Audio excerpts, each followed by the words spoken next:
Hello students, today we will discuss about the muscle of pectoral region which is known as serratus anterior muscle. Now when you will see the muscles on the pectoral region, you are having the pectoralis major muscle, you are having the serratus anterior muscle, which are the two major muscles in the pectoral region. So let us discuss this pectoralis region where you have serratus anterior. Now serratus anterior muscle is a broad sheet of muscle. What does it mean? That it is having a broad origin and a larger insertion as compared to the muscles of the limb where you have a short or long cylindrical tendon. Now this muscle forms the medial wall of axilla. Now here you can see there are two diagrams. Now one is this origin of the serratus anterior. Now you can see that this is the origin which is arising from the side of your rib cage, or you can say the side of your chest wall, and the muscle is making a broad sheet. Here you can see it is a broad sheet and the fibers are going towards this bone which is known as scapula. Now when you will see the arrangement of the structure around the axilla, you can see here that this is your axilla. Now what is the axilla? In the layman term, this axilla is known as armpit. Now in the base of the armpit, here you are having large number of the hairs. Now this area which is known as armpit, or which is we are using the word axilla. Now you can see that this axilla is having different wall. Now what are the walls here? Now this is the lateral wall of the axilla. Now this lateral wall of the axilla is contributed by the humerus bone. This is the medial wall of the axilla, and on this medial wall you are having the lateral surface of your ribs, and on the outer side of the lateral surface of ribs you are having the origin of serratus anterior muscle. This is the upper part of the axilla and this is the base of the axilla. Clear? So when you are talking about the serratus anterior, it is present on the lateral wall of the chest wall, but it is the medial wall of your axilla. Now in this diagram you can see the superior view of your axilla, where you can see that this is the first rib. Now here you can see this is the first rib. Now there is a one more structure which is anteriorly placed is your clavicle, and posteriorly you can see this is your scapula. So in this way, if you will join all the three bony part, you will find there is a apex of the axilla is present, and through this apex the two structures are entering. This is the artery which is known as axillary artery, this is the vein which is the axillary vein, and these structures are enclosed into a sheath which is known as axillary sheath. So you have to first understand this part, that the axillary sheath which is here is enclosing the your axillary artery and axillary vein, and these structures are present in the axilla which is laterally bounded by the humerus, and medially it is bounded by the ribs, and on the ribs you are having a muscle is known as serratus anterior. Clear? So this is the important concept about the lateral wall of axilla, or you can say medial wall of chest wall, where you are reading the serratus anterior muscle. Now we will come to the origin of this muscle.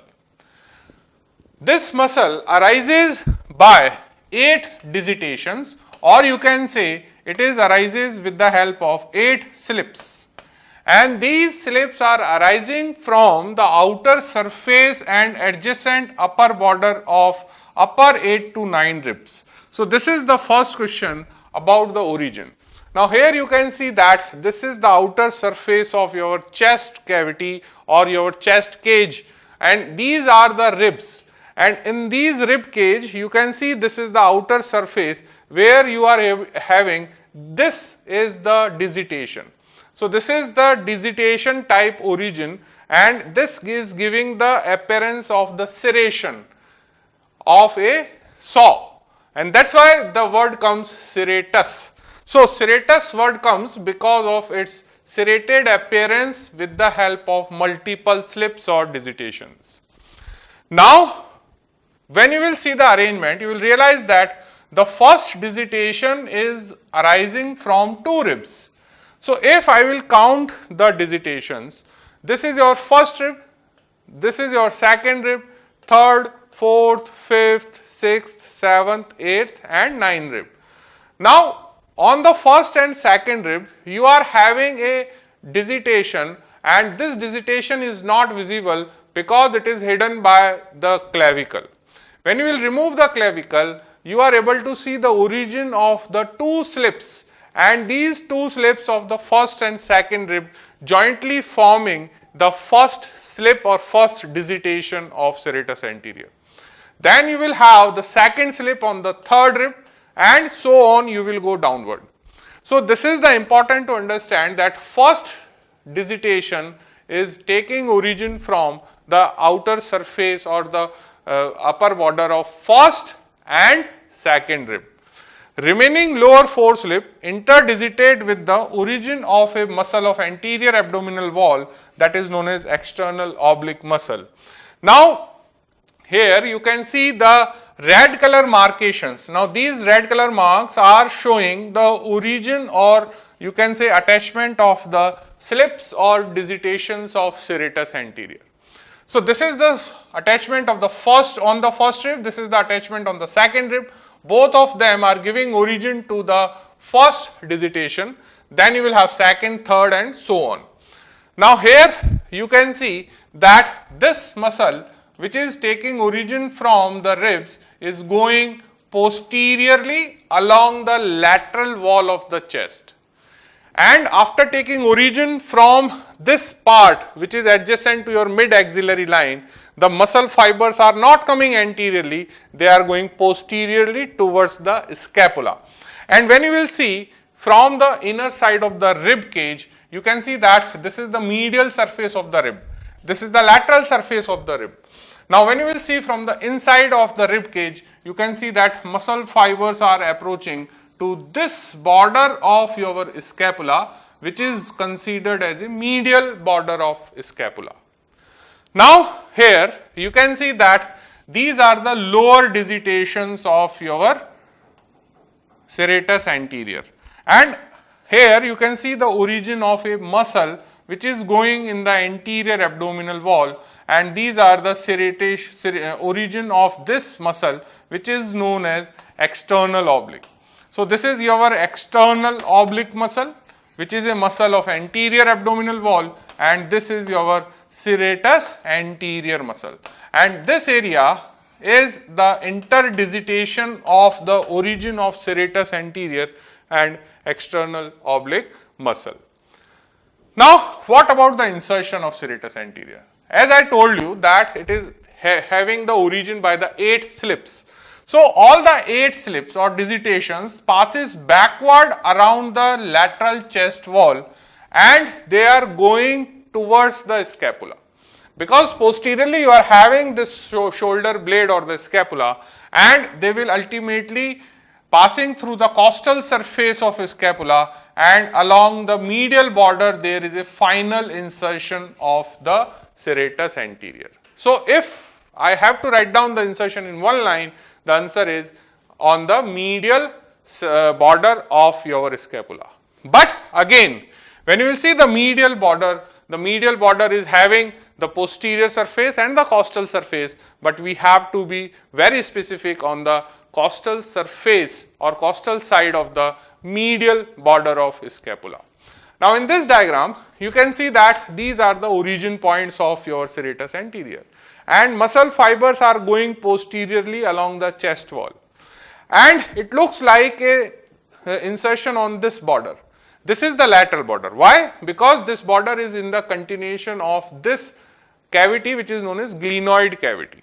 So glenoid cavity is placed on the lateral side, and below that you will have this thick lateral border. But my dear students, you have to keep this thing in mind. These muscle fibers are not going to insert on the lateral border.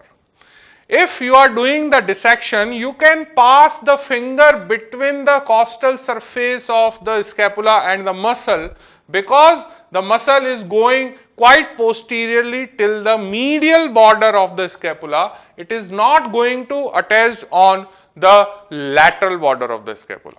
So this has to be very clear that there is a clear-cut gap is present between this costal surface of your scapula bone and the muscle. Now here you can see that this is the line of insertion. Now this line of insertion is on the medial border of the scapula. So after taking origin, the fibers are approaching to this medial border, which you are able to see here that this is the line of insertion on scapula.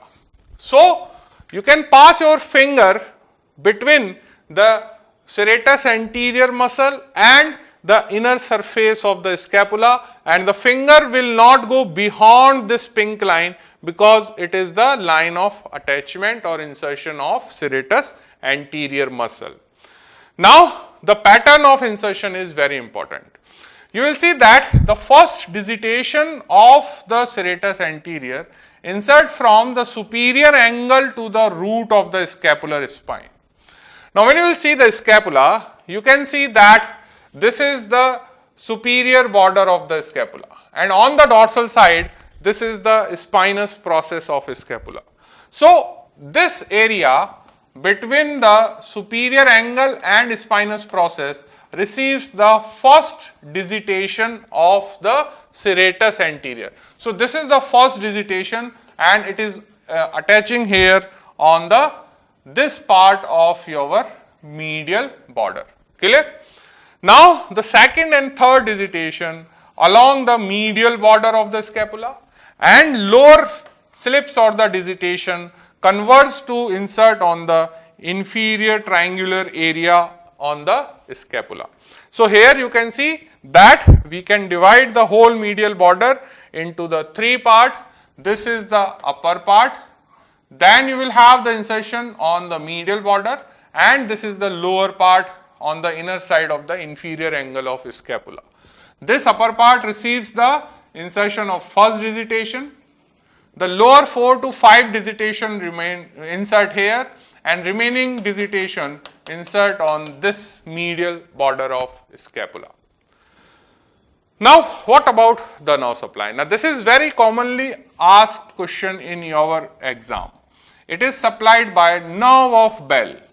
Now the Bell word comes when you are reading the facial nerve. It is again the Bell's palsy. Now this is the second area where you have this word most commonly. Answer is nerve of Bell, and this nerve of Bell is the another nerve which is supplying the serratus anterior, and it is known as long thoracic nerve or nerve to serratus anterior. The second important question comes is the root value. Now you know that there are cervical roots which are going to supply your upper limb. So this is come from the C5, C6, C7 root of brachial plexus. So when you will see the exit of the brachial plexus, you can see that this is the C5, this is the C6, and this is the C7 roots of brachial plexus. Now from these roots, a nerve is coming out, and this nerve is known as nerve of Bell. Now my dear students, you have to keep this thing in mind that this nerve of Bell is going behind the clavicle. It is not coming anterior to the clavicle. And I just told you that behind the clavicle, you are having the upper part or entry of the axilla, which is known as apex. So this nerve will go through this apex of the axilla, and then it will come on the lateral chest wall where you are having the muscle which is going to supply by this nerve. So when you will see the location of the nerve to serratus anterior or the long thoracic nerve, you will realize that here in this diagram, this blue color nerve, which is known as long thoracic nerve, is going posterior to this axillary sheath. Now here you can see that this is your axillary sheath, and inside the axillary sheath you are having axillary artery and axillary vein. So this now is remain behind the axillary sheath. So once this now will enter into the axilla through this upper opening, it will go deep or behind the axillary artery and axillary vein, or you can say deep to the axillary sheath, and then it will come on the lateral chest wall where it will supply this broad muscle which is known as serratus anterior.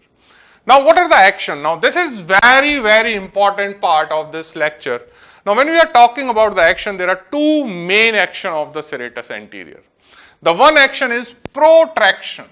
Protraction means the forward movement of the scapula when you are doing the boxing movement. And that's why this muscle is also sometimes known as boxer's muscle, because when you are doing this type of the movement, the scapula is coming forward. So this is known as protraction of the scapula, and then when the scapula will go posteriorly, it is known as retraction of the scapula. So the protraction or forward movement of the scapula along the chest wall during pushing and punching movement is caused by serratus anterior muscle. The second thing is that it rotates the scapula forwards and upward. Now when this movement will occur, now when you will have the abduction, now this is the abduction. Now this abduction up to 90 degree is caused by the deltoid.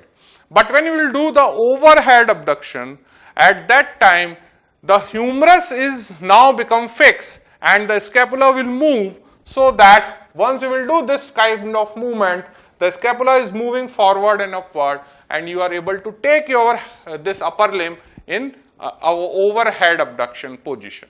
So that we will see in some videos. So this is the important thing, and this overhead abduction is caused by associated upper and lower fibers of trapezius muscle. Now what is trapezius muscle? Now when you will see the back, in the posterior aspect, you are having a muscle which is a shape of trapezium.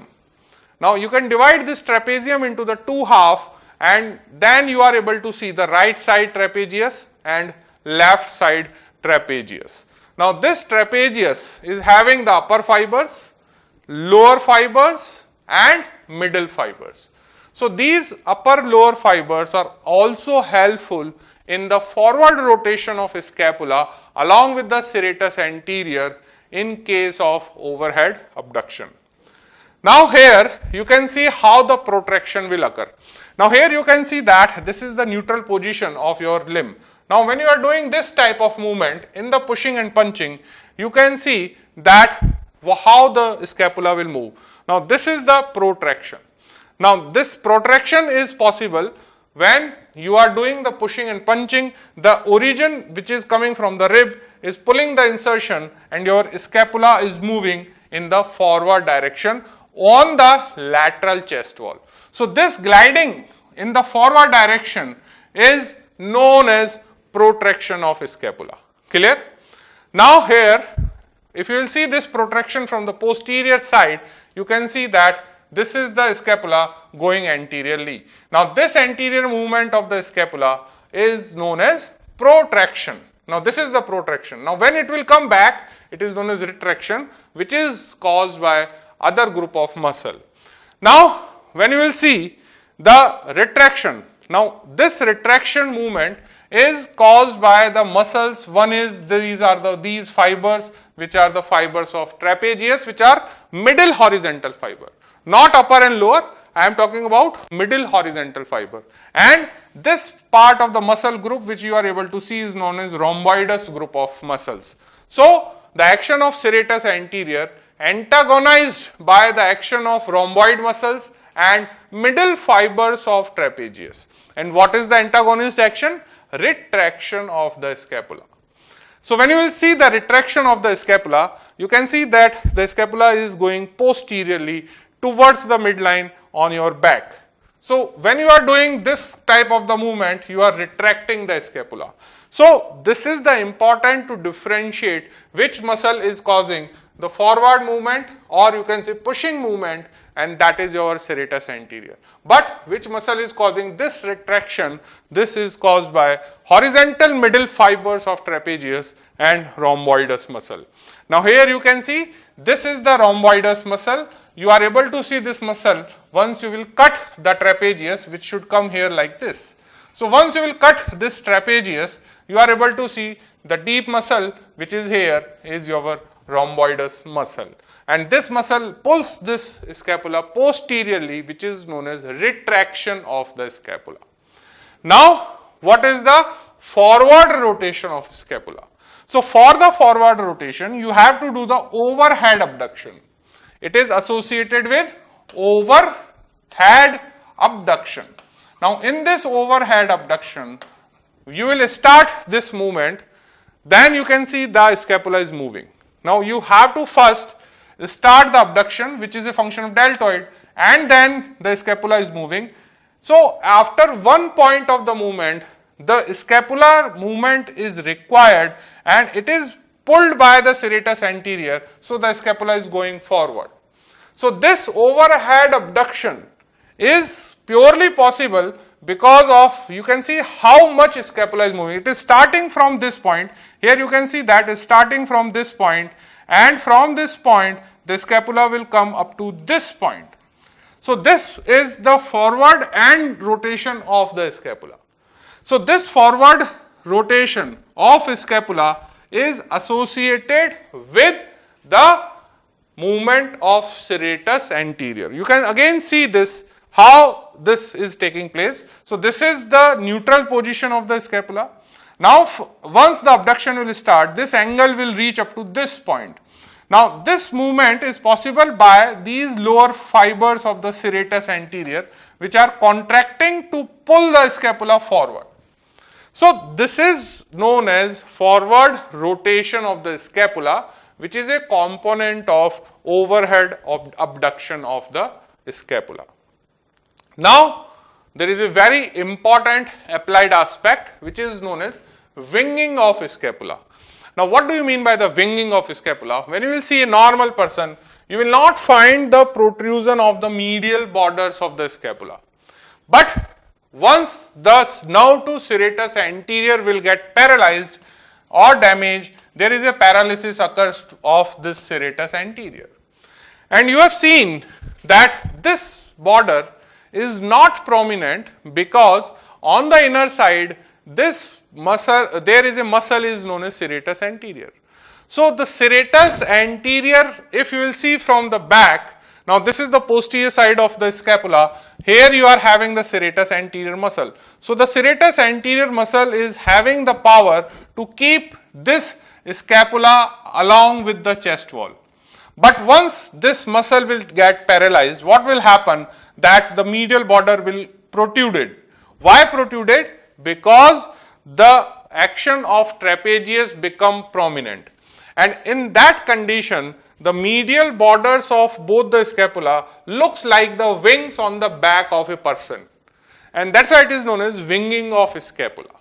So winging of scapula occurs because of the paralysis of the serratus anterior in case of the injury of nerve to bell or long thoracic nerve. And once this serratus anterior will get paralyzed, the medial borders of the scapula become prominent and they looks like a presence of the wing on the posterior surface of a person.